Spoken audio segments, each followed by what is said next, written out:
Bob Marley penned the song So Much Trouble in the World. My name is Joel Bennett. Welcome to the show called One Step. Let's talk about the journey. So Much Trouble in the World was penned in the year 1979. And that album was titled Survival.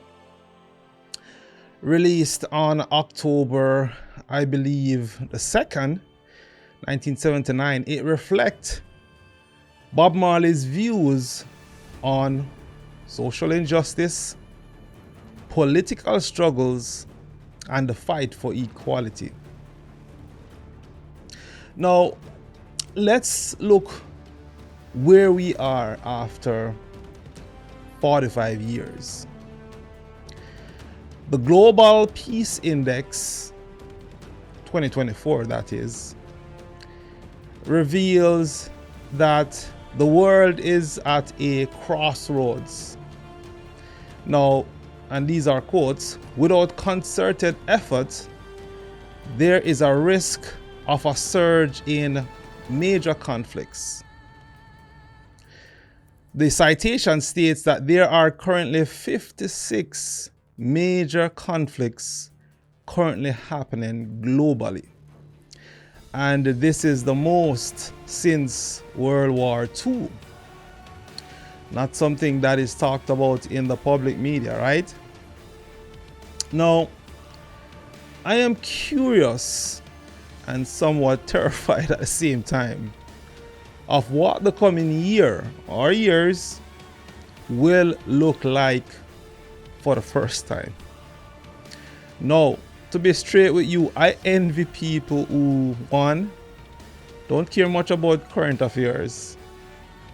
I envy the blissful merrymakers who live their lives like tomorrow is promised and everything is perfectly fine with that wink. Now, let's get back to Bob Marley's music. The line I will take from the song is, "Until the philosophy which hold one race superior and another inferior is finally and permanently discredited and abandoned. Outside of that, we will always have wars." So, over 100 years ago, the controllers of the world would have us believe that war is the health of the states. Now, currently, a major concern which people don't seem to truly get or truly understand is that this war between the Ukraine and Russia, which may seem like a border war, this crisis that is still happening right now, has the potential to turn into World War III. And as a matter of fact, as we speak, this is turning into World War III. But let's get back to Bob Marley's music again. So much trouble in the world. Now, this title and the soundtrack reflects the widespread conflicts and crises that are current after 45 years later, the death of the great Bob Marley, that is. The NATO crisis, or the NATO countries, seemingly have backed Russia into a corner. And like we are most familiar with the term, a wounded animal is a very dangerous animal. So, as to how Russia will soon react, only time will tell. Russia's actions, as far as I'm concerned, is very unpredictable at this point in time.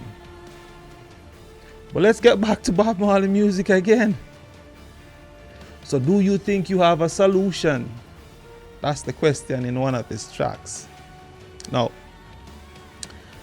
let's get into it.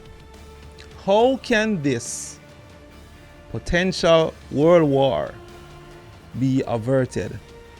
And can the current war between Russia and the Ukraine finally come to an end? That's the question I'm asking.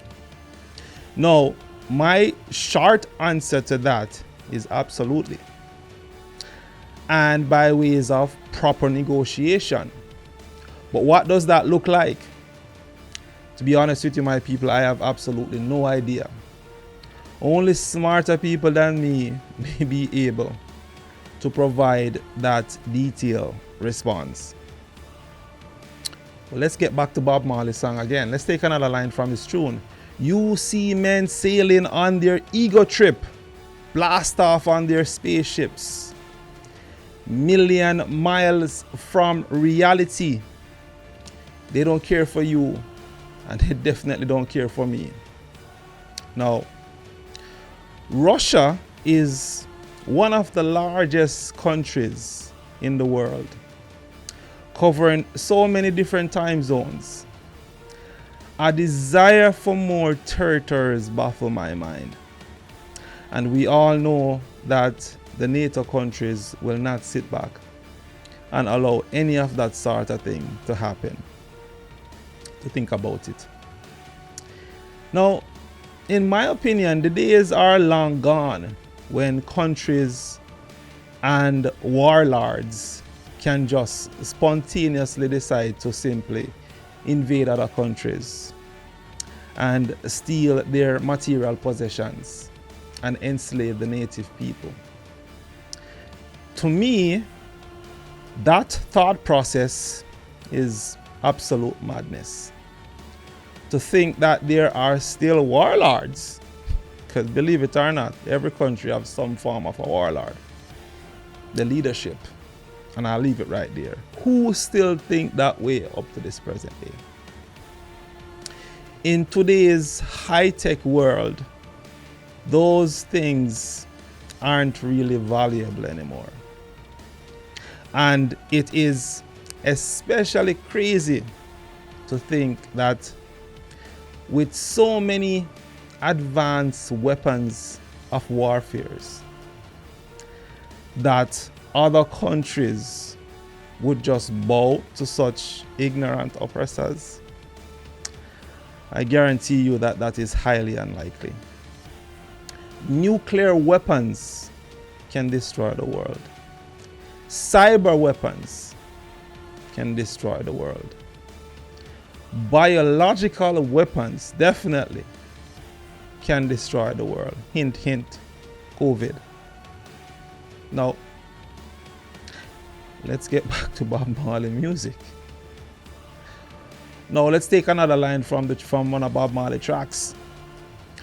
Now, they are sitting on a time bomb. Check out the solution. What is the real situation?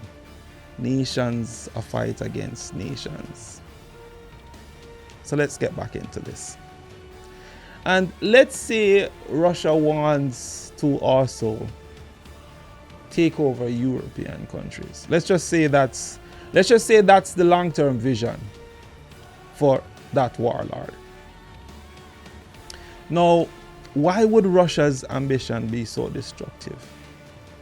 Why would Russia have such an ambitious, destructive desire to start another guerrilla war? Are some of you guys, are you knowledgeable about World War I and II?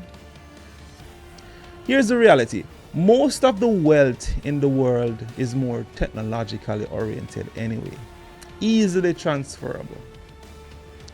Invasion doesn't make any sense to me, because to me, nothing can be effectively stolen in my mind at all.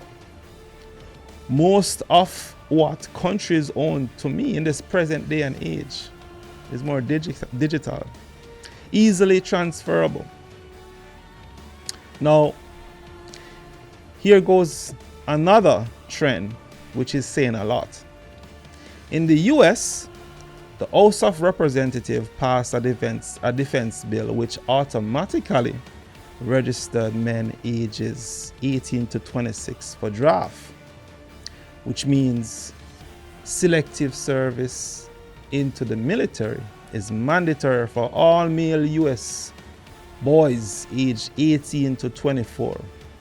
So, if there is a war, boys between the ages of 18 to 24 will be forced to make up bodies for war.